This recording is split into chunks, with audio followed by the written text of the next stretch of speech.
বন্ধুরা, আজকে আমি যে বিষয়টা নিয়ে আপনাদের সামনে এসেছি সেটা হচ্ছে আমরা এতদিন যাবৎ দেখে এসেছি স্বর্ণ মন্দির, সেটা কোথায়? পাঞ্জাবে।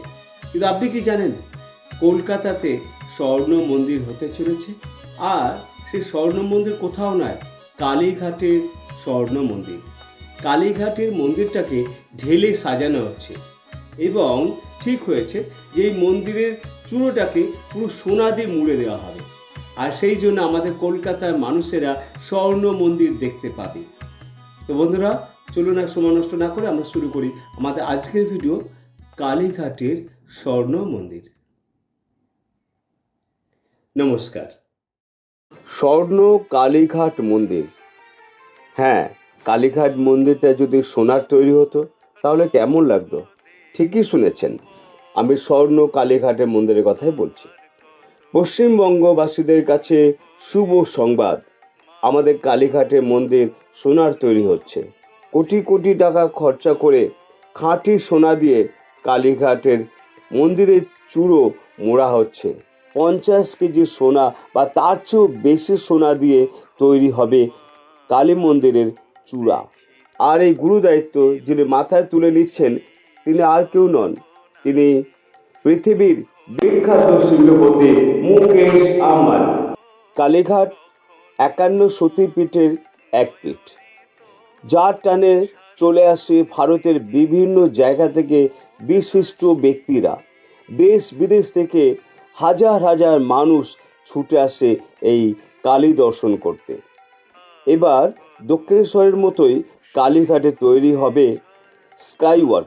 মূল মন্দির থেকে শুরু করে গর্ভগৃহ, ভোগঘর, নাট মন্দির, শিব মন্দির, কুণ্ডু পুকুর এবং সমগ্র মন্দির প্রাঙ্গণ সমেত ঢেলে সাজানো হবে। এই কাজ করবেন বিখ্যাত শিল্পপতি মুকেশ আম্বানির রিলায়েন্স গ্রুপ। আপনাদের মনে হতে পারে হঠাৎ মুকেশ আম্বানি কালীঘাটের পিছনে এত কোটি কোটি টাকা খরচা কেন করছেন? চলুন আজ সেই বিষয়ে আপনাদের সামনে আমার এই ভিডিওতে তুলে ধরব। আনুমানিক 200 বছরের পুরনো কালীঘাটের মন্দির ঘিরে কি নতুন চমক থাকবে তা আমি জানাবো আমার এই ছোট্ট ভিডিওতে। আমরা জানি কলকাতায় উত্তরে দক্ষিণেশ্বর আর দক্ষিণে কালীঘাটের মা কালীর মন্দির। এই কালীঘাটের কালী বলতে আমরা দেখেছি কালো কোষ্ঠী পাথরের মা কালীর মূর্তি, বড় বড় লাল রঙের ত্রিনয়ন আর গলায় সোনার মুন্ডু মালা, মায়ের 4টি সোনার হাত এবং বড় সোনার জিভ, আর 5টা কালী মায়ের রূপের থেকে সম্পূর্ণ আলাদা আমাদের এই কালীঘাটের মা কালী। সনাতন ধর্মের বিচারে কালীঘাটের স্থান হলো অসমের কামাখ্যা মন্দিরের পরেই। একটা সময় এই কালীঘাট মন্দির ছিল আদি গঙ্গার তীরে ঘন জঙ্গলে ঢাকা, যেখানে দিনের বেলাতেও অন্ধকার থাকতো সবসময়। মানুষ যেতে ভয় পেত, বাঘ ভাল্লুক ঘুরে বেড়াতো ওই জঙ্গলের মধ্যে। প্রাচীনকালে এই মন্দিরের নাম ছিল কালীক্ষেত্র। লোককথা অনুসারে কলকাতার নামকরণ হয়েছিল এই কালীক্ষেত্র নাম থেকেই। আপনি ভেবে দেখুন, এক সময় যে মন্দির ঘন জঙ্গলে ঢাকা ছিল, যেখানে আলো পর্যন্ত প্রবেশ করতে পারতো না, আজ সেই মন্দির সোনা দিয়ে মুড়ে ফেলা হচ্ছে। শোনা যায় 50 কেজি সোনা বা তার চেয়েও বেশি সোনা দিয়ে তৈরি হবে কালী মন্দিরের চূড়া। ফলে দূর দূরান্ত থেকে আসা মা কালীর ভক্তরা এই নতুন কালীঘাটের মন্দিরের সাক্ষী হয়ে থাকবেন। বর্তমানে রাজ্য সরকার 2019 সালে কালীঘাটের সংস্কার করার জন্য দায়িত্ব দিয়েছিলেন কলকাতার পুরসভাকে, কিন্তু মাসের পর মাস পেরিয়ে গেলেও মন্দিরের সংস্কার এতটুকু এগোয়নি।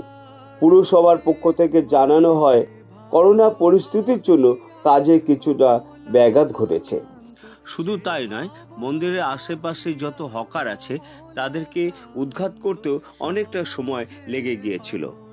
এছাড়া সারা বছর মন্দিরে প্রতিনিয়ত ভক্তদের ভিড় উপচে পড়ে এই কালী মন্দিরে। এই সব মিলিয়ে মন্দিরের সংস্কার করতে অনেকটাই সময় লেগেছে। এই সমস্যার কথা মাথায় রেখে রাজ্য সরকার বিশ্ববঙ্গ বাণিজ্য সম্মেলনের মঞ্চ থেকে রিলায়েন্স গ্রুপের হাতে কালীঘাট মন্দিরের সংস্কারের দায়িত্ব তুলে দেন।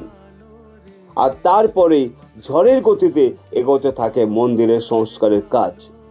বর্তমানে সেজে উঠেছে আমাদের এই কালীঘাটের এই শক্তিপীঠ, যার ৮০% কাজই প্রায় শেষের মুখে। কালীঘাট মন্দিরে আসার জন্য যাতে যানজট পেতে না হয় ভক্তদের, সেই দিকে খেয়াল করে এসপি মুখার্জি রোড থেকে কালীঘাট পর্যন্ত প্রায় ৪৩০ কিলোমিটার দীর্ঘ পথ এবং ১০.৫ ফুট চওড়া স্কাই ওভার তৈরি করা হচ্ছে। ৭৭ কোটি টাকা খরচা করা হচ্ছে এই স্কাই ওয়ার্কের জন্য। স্কাই ওয়ার্ক থেকে একটা ৩০ মিটার রাস্তা বেরোচ্ছে, যা কালীঘাট থানার সামনে স্কাই ওয়ার্ক থেকে কালীঘাট ফায়ার স্টেশনের রাস্তা জুড়ে দেবে। কালী মন্দিরের চূড়ায় খাঁটি সোনা দিয়ে মোড়া মন্দিরের সৌন্দর্যকে আরো বেশি বাড়িয়ে তুলবে, যার ফলে বলার অপেক্ষা রাখে না, ভক্তদের ঢল বইতে থাকবে এই সতীপীঠে। কিন্তু এই স্বর্ণ কালী মন্দির দেখার জন্য ভক্তদের ভিড় আরো বেড়ে যাবে, যার ফলে লাভের মুখ দেখবে আমাদের পর্যটন দপ্তর। তাই রাজ্যবাসীদের কাছে এটা একটা বড় কিছু পাওনা বলে মনে করা হচ্ছে। চলে বন্ধুরা, আবার দেখা হবে আরেকটি দিন আরেকটি নতুন ভিডিওর সঙ্গে। লক্ষ্য রাখুন আমার খোঁজ কলকাতা চ্যানেলটিকে এবং সাবস্ক্রাইব করে রাখুন, যাতে আমি যখনই আমার এই খোঁজ কলকাতা চ্যানেলে কিছু ভিডিও আপলোড করব, আপনারা সর্বপ্রথম আমার সেই ভিডিও দেখতে পাবেন। নমস্কার, আপনারা ভালো থাকবেন।